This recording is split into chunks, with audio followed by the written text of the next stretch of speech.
Hello students, civil engineering fourth semester, mechanical engineering fourth semester और electrical engineering fourth semester. जैसा कि कल हमने बताया था कि कुछ इक्विपमेंट, कुछ उपकरण हैं। यूनिट 9 में सिर्फ उपकरणों की बात की गई है, खासतौर पे एनर्जी मीटर और वो पानी से रिलेटेड कुछ उपकरण हैं जो यूनिट 9 में आपको पढ़ाए गए हैं, पढ़ाया जाना चाहिए। तो उनमें से कुछ एक के मैं जो डिप्लोमा में आ सकते हैं खास कल हमने आपको बताया था। हमें उम्मीद है कि आपको इलेक्ट्रिकल वालों को तो पूरी तरह समझ में आ गया होगा। मैकेनिकल एंड सिविल वाले अगर नहीं समझ में आता है तो आप रिस्पेक्टेड इंद्रेश सर और अभिषेक सर से पूछ सकते हैं उसका डिटेल। और डायग्राम पे थोड़ा ध्यान दीजिएगा इसके। तो क्वेश्चन हमारा है आज का, एम्पियर घंटा मापी क्या है? एम्पियर घंटा मापी क्या है? तो इसका आंसर देखिए, आप नोट करिए प्लीज। शक्ति अंशक आंसर है ये। शक्ति अंशक दिष्ट धारा डीसी, दिष्ट धारा एवं प्रत्यावर्ती धारा एसी। बिजली के फ्लो दो तरह के होते हैं ना, डीसी एंड एसी। तो वही डीसी दिष्ट धारा, एसी प्रत्यावर्ती धारा। तो शक्ति अंशक दिष्ट धारा एवं प्रत्यावर्ती धारा में भिन्न भिन्न प्रारूप का होता है। डीसी में शक्ति गुणांक न होने के कारण शक्ति अंशक का केवल धारा तथा वोल्टेज का गुणन करने में समर्थ होना पर्याप्त है। यदि वोल्टेज को स्थिर मान लिया जाए तो केवल धारा मापन से भी काम चल सकता है। इस रूप में विद्युत मापी ampere hour meter, ampere hour HOUR, ampere hour यानी घंटा, एम्पियर आवर मीटर हो जाता है। इससे केवल इतना ज्ञात किया जाता है कि निश्चित अवधि में कितनी धारा का प्रयोग किया गया।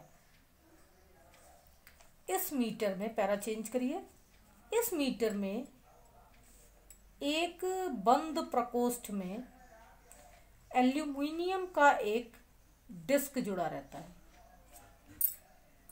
प्रकोष्ठ में पारा भरा होता है, पारा Hg।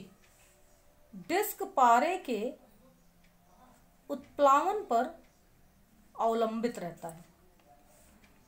आपेक्षिक घनत्व 13.6, इसको ध्यान से लिखिएगा, नहीं गलत हो जाएगा। 13.6, 13.6 होने के कारण पारा डिस्क पर उत्क्षेप लगाता है, जिससे बेयरिंग पर दाब कम होने से डिस्क आसानी से घूमती है। डिस्क के दोनों ओर चुंबक होते हैं। एक ड्राइविंग मैग्नेट दूसरा ब्रेक मैग्नेट होता है। यानी जो दोनों चुंबक होते हैं, एक तरफ ड्राइविंग मैग्नेट लगा होता है, दूसरी ओर ब्रेक मैग्नेट लगा होता है। आप लोगों ने कुछ खुराफाती लोगों को सुना होगा कि मीटर पे एक मैग्नेट रख दो तो मीटर अपने आप खराब होकर नहीं चलेगा। तो क्यों? क्योंकि एक आपका ड्राइविंग मैग्नेट लगा है, दूसरा ब्रेक मैग्नेट लगा है। अब आपने तीसरा मैग्नेट रख दिया तो फिर क्या होगा? ऐसा नहीं करना चाहिए, ये इलीगल है। तो एक ड्राइविंग मैग्नेट, दूसरा ब्रेक मैग्नेट होता है। पीवॉट, PIVOT, जिसको आप क्या बोलते हैं हिंदी में, घूर कुछ बोलते हैं ऐसे ना, घूमने वाला जिसको कहते हैं। पीवॉट धारा के वाहक का काम भी करता है। धारा पीवॉट से होकर डिस्क में रेडियली बहती है और वहां से पारे में होकर प्रकोष्ठ के स्थिर टर्मिनल में जाती है। स्थिर टर्मिनल।